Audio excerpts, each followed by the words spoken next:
Sadhguru, can you speak about, you mentioned about the fact that it's not about trying to change past karma. So therefore, can you speak about the power of intention and why intention is so important? And you gave beautiful examples in the book that illustrated you can be doing the same thing, but somebody's intent, their intention makes all the difference for, more accumulated karma or not. Well, it happened once that Shankaran Pillai went to his lawyer and he wanted to divorce his wife. The lawyer asked, why, you've been okay with her, what's the problem? Shankaran Pillai said, her table manners are so bad, her table etiquette is so terrible, I can't live with her anymore. But the lawyer asked, you've been married for 18 years, only now you realized her table etiquette is bad?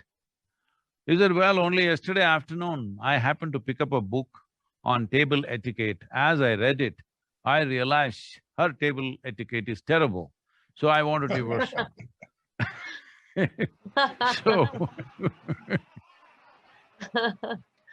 So, people are constantly changing their intentions. Yeah. Holding on to certain intent means holding on to a basic plan.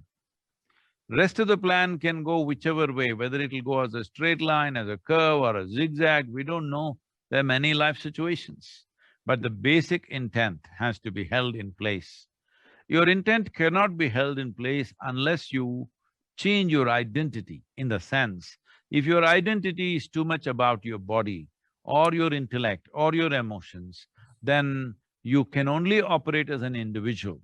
So your intent is very important, but at the same time, more than the intent is a consequence of the type of identity you have taken. If you have taken an identity of being very strong person, then you will see with best intentions, still worse things could happen. I must tell you that the most horrific things on the planet have happened with best intentions. People who believed that they're doing great things, they did the most horrific things.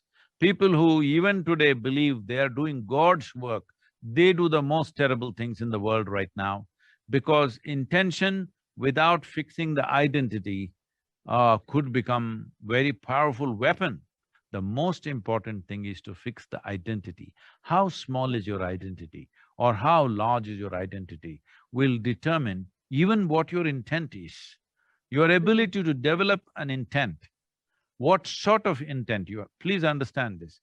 Somebody who is committing a crime, he also has a strong intent. Somebody who is doing something else, many nations, businesses, various kingdoms in the past, they all believed they had a good intent of conquering the world. And you know the consequences of those intents, all right? We have suffered imperialism, maybe not so much here, you have also suffered to some extent, but in other parts of the world, in Africa, Asia, we know the fruits of imperialism, what we have gone through because of that. But in their minds, their intent was a powerful, wonderful intent of their idea of a one world, okay? So it's very important that we first fix the identity. If you fix the identity as not a limited identity but as a cosmic identity, then intentions will naturally flow. See, whatever you identified with that you always have the best intentions. You don't have to culture those intentions. You have a little baby, now you don't have to think, I will do only good things to this child. It's rubbish, you don't even need a thought like that. Because you see it as yours, naturally, all the intention is there. You just have to see the world as yours. You have to see this universe as yours, and it is yours.